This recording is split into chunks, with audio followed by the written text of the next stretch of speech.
بسم اللہ الرحمن الرحیم۔ ناظرین کرام، سامعین کرام، امام ترمذی رحمہ اللہ تعالیٰ اپنی کتاب جامع ترمذی میں اس حدیث کو نقل کرتے ہیں، اور آپ صلی اللہ علیہ وسلم کے بڑے ہی پیارے ساتھی سیدنا مغیرہ بن شعبہ رضی اللہ تعالیٰ عنہ اس حدیث کے راوی ہیں۔ ناظرین کرام، غزوہ تبوک کے سفر میں سیدنا مغیرہ بن شعبہ رضی اللہ تعالیٰ عنہ رسول اللہ صلی اللہ علیہ وسلم کے خادم خاص تھے۔ وہ بیان کرتے ہیں کہ ہم حجر اور تبوک کے درمیان ایک جگہ پڑاؤ ڈالے ہوئے تھے۔ صبح کے وقت جناب رسول اللہ صلی اللہ علیہ وسلم قضائے حاجت کے لیے نکلے۔ آپ کی عادت مبارکہ تھی کہ آپ رفع حاجت کے لیے بستی سے دور نکل کر لوگوں کی آنکھوں سے اوجھل ہو جاتے تھے۔ اس موقع پر بھی آپ اپنے لشکر سے دور نکل گئے۔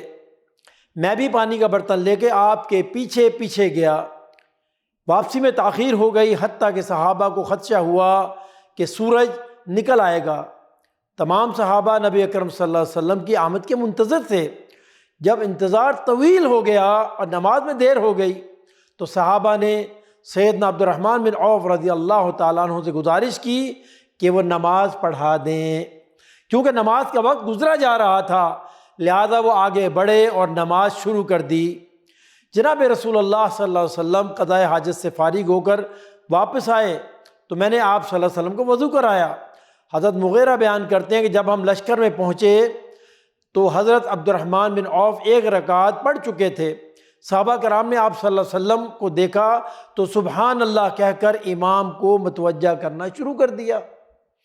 رسول اللہ صلی اللہ علیہ وسلم کو دیکھ کر صحابہ کرام فرط محبت سے زور زور سے سبحان اللہ کہنے لگے، تاکہ اب سیدنا عبد الرحمن پیچھے ہٹ جائیں اور رسول اللہ صلی اللہ علیہ وسلم نماز پڑھائیں۔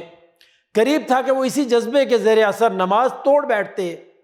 رسول اللہ صلی اللہ علیہ وسلم نے جب یہ منظر دیکھا تو عبد الرحمن کو ہاتھ کے اشارے سے حکم دیا کہ نماز جاری رکھو۔ وہ بھی آپ کی آمد سے آگاہ ہو کر الٹے پاؤں پیچھے ہٹ رہے تھے۔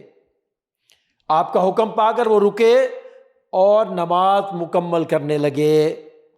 اسی طرح نبی اکرم صلی اللہ علیہ وسلم نے ایک رکعت سیدنا عبد الرحمن بن عوف کے اقتداء میں ادا کی۔ جب انہوں نے نماز مکمل کر لی تو جناب رسول اللہ صلی اللہ علیہ وسلم نے اٹھ کر اپنی دوسری رکعت مکمل کی اور سلام پھیرا۔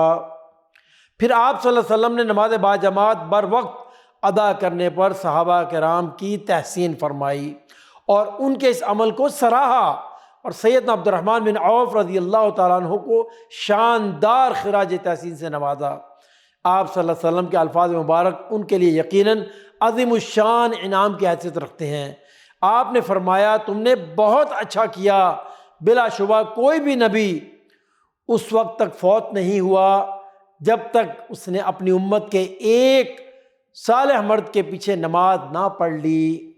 اللہ اکبر! کیا شان ہے عبد الرحمن بن عوف کی، اور کیا شان ہے اس شہادت کی جو اللہ کے رسول صلی اللہ علیہ وسلم نے ان کے حق میں دی۔ اللہ رب العالمین کی بارگاہ میں دعا ہے اللہ تعالیٰ صحیح بات سن کر اس پر عمل کی توفیق عطا فرمائے۔ آمین یا رب العالمین۔ وصلی اللہ علی نبینا محمد۔